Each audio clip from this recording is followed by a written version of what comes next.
Здраво, ова е 244-то издание на Видеологија со Златко Ѓелевски, дигитален краток осврт за актуелни филмски остварувања, односно спонтана критичка анализа која е збир на први впечатоци илустрирани со подвижни слики. На денешниот репертоар е Атина на Ромен Гаврас, во кој станува збор за настаните кои се одвиваат неколку часа по смртта на најмладиот син во семејството, претепаниот до смрт 13-годишниот Идир од страна на полицијата, преамбула и иницијална каписла која ги вовлекува останатите браќа во вртлок од одмазничко насилство, обрвајќи немири во Франција. Ова е првиот филм на Ромен Гаврас кој е анализиран во Видеологија, меѓутоа действието и начинот на реализација верувам дека ќе ве поттикнат да повлечете паралела со еден друг филм кој беше анализиран во емисијата, а тоа е Les Miserables на Ладж Ли, и воопшто нема да бидете далеко од референтната мета, затоа што токму Ладж Ли е косценарист на филмот на Ромен, меѓутоа може да го забележите и пред камерата како малски алкохоличар во филмот, така што двајцата го подгреваат постоечкиот револт кој е изникнат помеѓу завојуваните страни на бесните граѓани, кои протестираат на раководењето со корумпираната држава, наоѓајќи се во екзистентна колизија со десната рака на власта, односно полицијата, која патрулира низ населбите и ја узурпира доделената моќ, која што наместо да го брани народот од себе си, таа ги пречекорува ингеренциите за своите потреби. Овој немир нужно е да еруптира и во филмот на Гаврас, а во центарот на ураганот се затекнати членовите на едно семејство, од кои секој член има различен темперамент и некој сака да се одмазди огон со огон за својот убиен брат, а другиот ќе се обеја дојде до некое разумно решение, иако правдата одамна е заслепена во една од европските престолнини, која за туристите е само разгледница со Ефелова кула, но Ладж Ли и Гаврас зумираат по улиците и го екранизираат конфликтот помеѓу разбеснетиот народ и вооружената полиција. Секој од ликовите кои се протнува низ сеопфатните пламени јазли на пеколот на земјата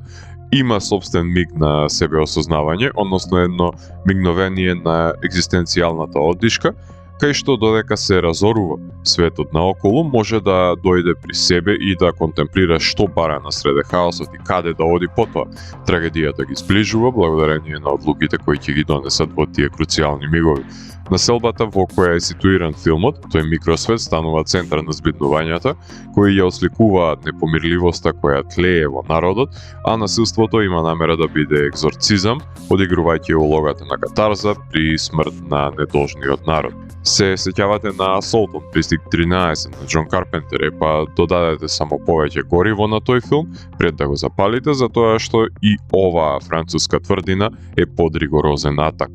Конфликтните превирања се осмислени помеѓу типизирани ликови на Абдел, глумен од Дали Бен Сала, кој е помирувач на толпата, воен херој кој е повикан од полицијата, но иритирачкиот немир го вади најлошото од него, претворајќи го во тепач. Потоа тука е неговиот пркосен брат Карим, глумен од Сами Слимане, тој е децидент во намерата да го запали светот и гледа како согорува. Во улогата на младиот Джером се наоѓа Антони Бахон,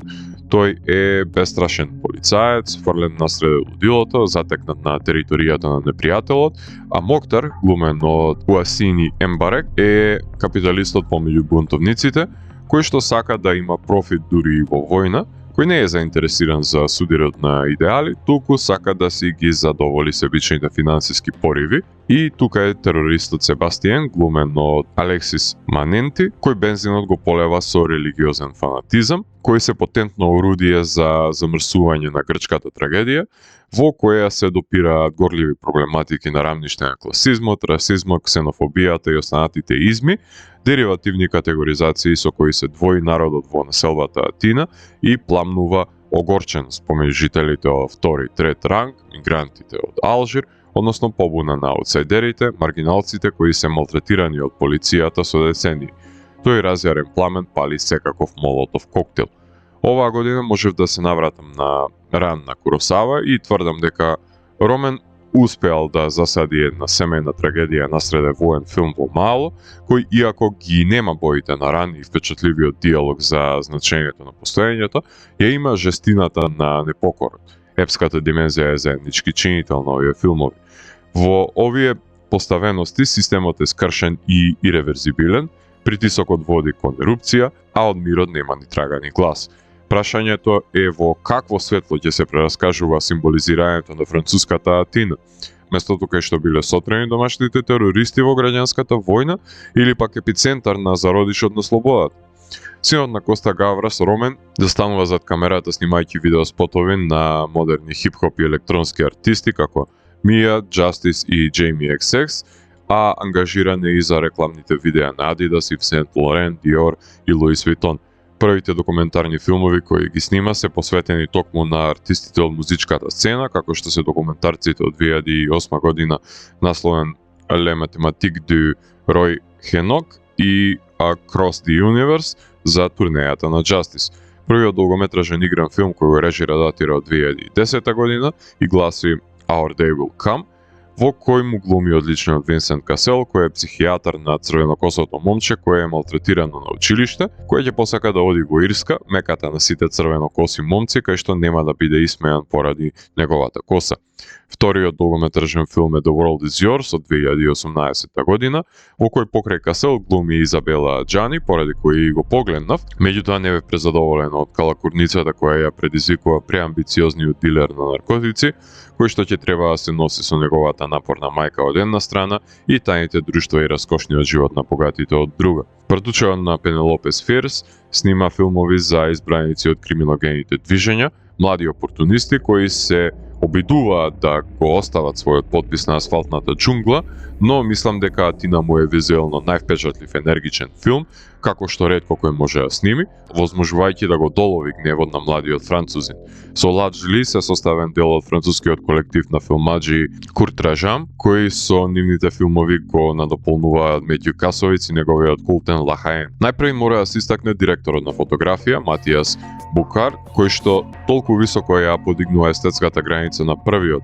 непречен насилен 10-минутен кадар, со кој отпочнува филмот, што го демонстрира безкомпромисното кадрирање и фуриозното бродирање низ ентропијата, кој снимателот на Goal of the Dead се прокламира како светски шампион за снимање на потера, доловена со моќните леки на Лајци и Анженју на Лекса 6.5 и Мини.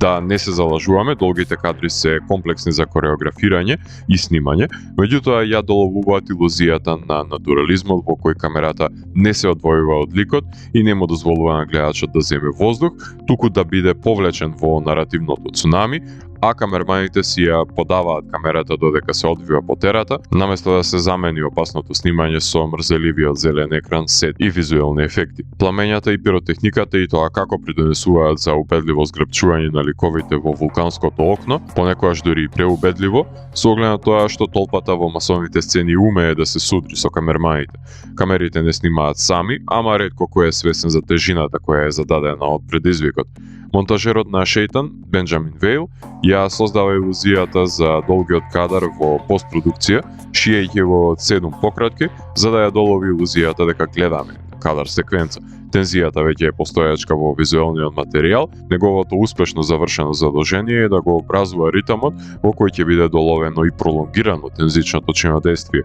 За да биде задржана тензијата која е уловена на камерата и образувана во незапирливиот ритам во монтажата, мора да биде засилена од адреналинската музика која компонира Суркин, односно Беноа Хейнс. Тој позајмува мелодија од починатиот DJ Мехти, од која што создава симфонија и торжествени грчки хорови кои се реминесцентни во затишјето пред бурата, доловувајќи ги премолчените стравови и недоумици. Гудачката свита е снимена во Скопје од страна на оркестарот на Феймс, така што тие имаат голема заслуга за одржување на тензијата во филмот. Колку и да е впечатлива спектакуларната визуализација на делото, филмот плитко засекува во ликовите, поставувајќи ми го прашањето колку ќе може гледачот да се поврзе со нив во ова хаотично лудило, за да може да се соживее со настанатата неправда и поводот за одмаз до љубието. Дали содржината ја оправдува формат? Филмот ја имаше својата премиера на Венецискиот филмски фестивал, кај што се закрити со наградата Арка Синема Джовани и со наградата на Уницев, за во септември да го постави на својата платформа стримерот Netflix, па со среќа потрагата да го пронајдете во шумата на наслови кај нив.